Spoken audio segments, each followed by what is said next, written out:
सर्वांना श्री स्वामी समर्थ. अवधूत चिंतन श्री गुरुदेव दत्त. तर मी अक्कलकोट आणि गाणगापूर असा दत्त महाराजांच्या आणि स्वामी समर्थ महाराजांच्या दर्शनाला गेले होते. हे त्यांच्या मनात आल्याशिवाय शक्य नाही.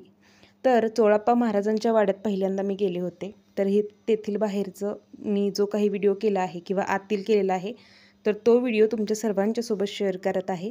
चोळाप्पा महाराजांचा मठ, जिथे स्वामी समर्थ महाराजांची समाधी आहे, चोळाप्पा महाराजांची आहे, त्यांचा वाडा आहे, विहीर आहे, तसेच त्यांचा जो अंगरखा होता किंवा अनेक गोष्टी स्वामी समर्थ महाराजांनी वापरलेल्या या चोळाप्पा महाराजांच्या मठात आहेत.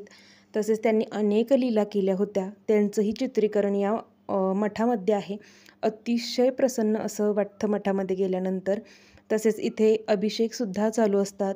चोळाप्पा महाराजांचा फोटो आहे, तसेच महाराज गादीवर झोपलेले आहेत असाही फोटो आहे. अनेक सुंदर असे फोटो आहेत. तसेच चोळाप्पा महाराजांचे जे आत्ता 5वे वंशज आहेत, ते सर्व या मठाची व्यवस्था पाहतात. तर तेही तिथेच राहतात. चोळाप्पा महाराजांचा जुना वाडा आहे, त्याचं दर्शन घेतलं, वटवृक्षाचं दर्शन घेतलं, तसंच समाधीचं दर्शन भेटलं. आणि तिथे व्हिडिओ फोटो काढण्यास मनाई आहे, त्यामुळे मला जेवढं शक्य झालं तेवढ्याचा मी व्हिडिओ बनवला आहे आणि तो तुमच्या सर्वांपर्यंत शेअर करण्याचा प्रयत्न आहे. तर महाराजांचे खूप सुंदर फोटो या मठामध्ये आहेत. मठ अतिशय सुंदर आहे. हे सर्व व्हिडिओ जे आहेत ते स्वामी समर्थांचा जो चोळाप्पा महाराजांचा मठ आहे किंवा वाडा आहे तेथील हे आहेत. त्यानंतर मी वटवृक्ष मंदिरात गेले होते, जिथे बाळाप्पा महाराजांनी सेवा केलेली महाराजांची. तर तिथीलही पुढे मी व्हिडिओ घेतलेला आहे, पण सगळीकडे फोनला मनाई असल्यामुळे थोडेफार मी व्हिडिओ काढू शकले. तर खूप सुंदर असं वाटतं, खूप प्रसन्न वाटतं, महाराजांच्या खूप जवळ गेल्यागत वाटतं. महाराज प्रत्यक्षात महाराजांचा तिथं वास आहे. हम गया नाही जिंदा आहे याची प्रचिती तिथं गेल्यानंतर येते. तसेच तुम्हाला जर कुणाला अभिषेक वगैरे घालायचे असतील महाराजांच्या पादुकांना, तर इथे गुरुजी आहेत, त्यांचे नंबर तिथे लिहिलेले आहेत. तसेच तिथं गेल्यानंतर तुम्ही चौकशी केलीत तर महाराजांचा अभिषेक पादुकांना तुम्हाला मिळू शकतो घालायला. आता हे चोळाप्पा महाराजांच्या वाड्यातील फोटो आहे, जुना फोटो आहे महाराजांचे. त्यांचे हे वंशज आहेत, त्यांचा फोटो आहे. तसेच लक्ष्मी स्वरूपातील हा महाराजांचा फोटोही त्यांच्या वाड्यातीलच आहे. त्यानंतर मी आत गेले होते, जिथे महाराजांचा अंगरखा वगैरे ठेवलेला आहे. तर तिथेल फोटो आहेत, हे पहा, संपूर्ण व्हिडिओत आहेत. महाराजांचे सगळे जुने फोटो आहेत, तेही इथे लावलेले आहेत.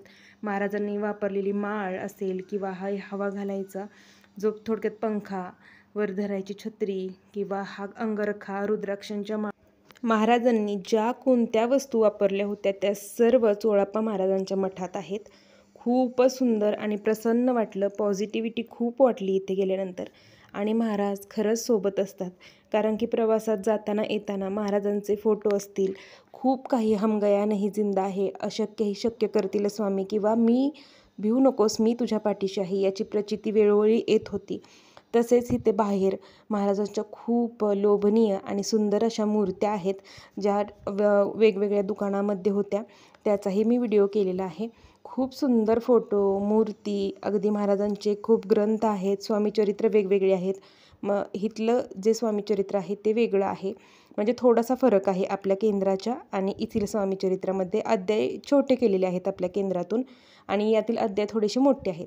आता हे जे दिसत आहे स्वामी समर्थ वटवृक्ष मंदिरातील हा व्हिडिओ आहे.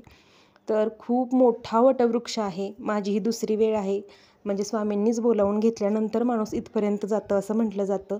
तर मी दुसऱ्यांदा गेले होते स्वामी समर्थांच्या इथे.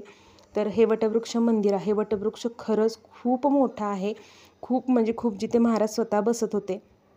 तसेच ही महाराजांची म्हणजे जिथे शयन करायची, झोपायची जागा होती, ते हे आसन आहे महाराजांचं. तिथेही महाराजांचे खूप सुंदर फोटो म्हणजे पेंटिंग्सवरती काढलेले आहेत, भिंतीवरती खूप सुंदर आहेत, जे मी शब्दात वर्णन करू शकत नाही.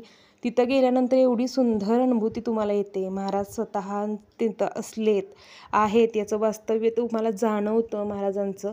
तिथं सेवाही अनेक जण करतात. तुम्हालाही सेवा करायची इच्छा असेल तर तुम्ही सेवा करू शकता. अन्नदानासाठी अन्नदान करू शकता, हवी ती सेवा करू शकता.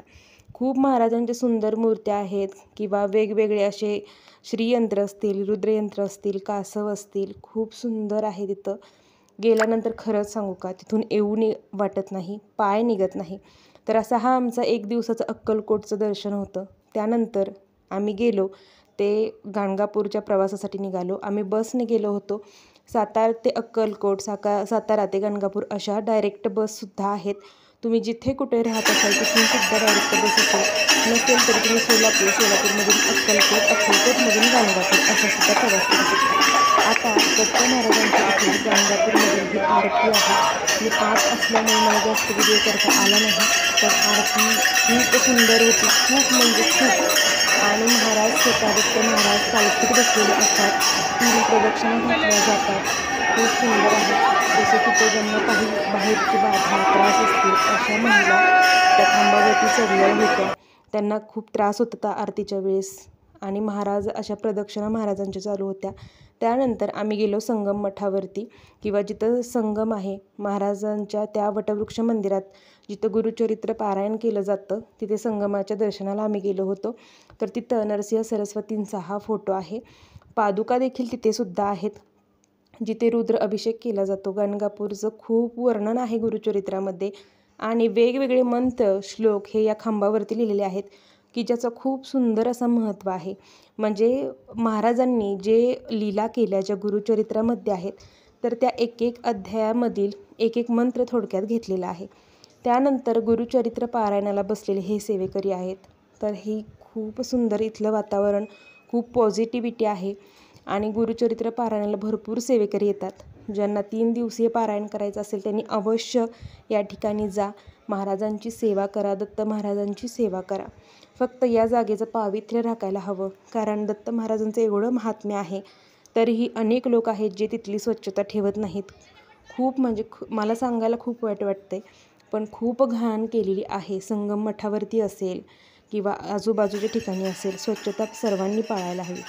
तर अशा पद्धतीने आमचं दत्त महाराजांचं नरसिंह. आणि हो, महत्त्वाचं म्हणजे जिथे अन्नछत्र आहे गाणगापूरमध्ये, तिथे माझ्या मिस्टरांना आरतीची सेवा मिळाली. म्हणजे त्यांना आरती घेण्यासाठी मिळाली, दत्त महाराजांची आरती करायला मिळाली. याहून वेगळं मोठं असं भाग्य ते काय. तर दत्त महाराजांनी ही सेवा करून घेतली. खूप खूप छान वाटलं. सर्वांनी दर्शनाला अवश्य जा. जेवढे जमले तेवढे व्हिडिओ शेअर करत आहे.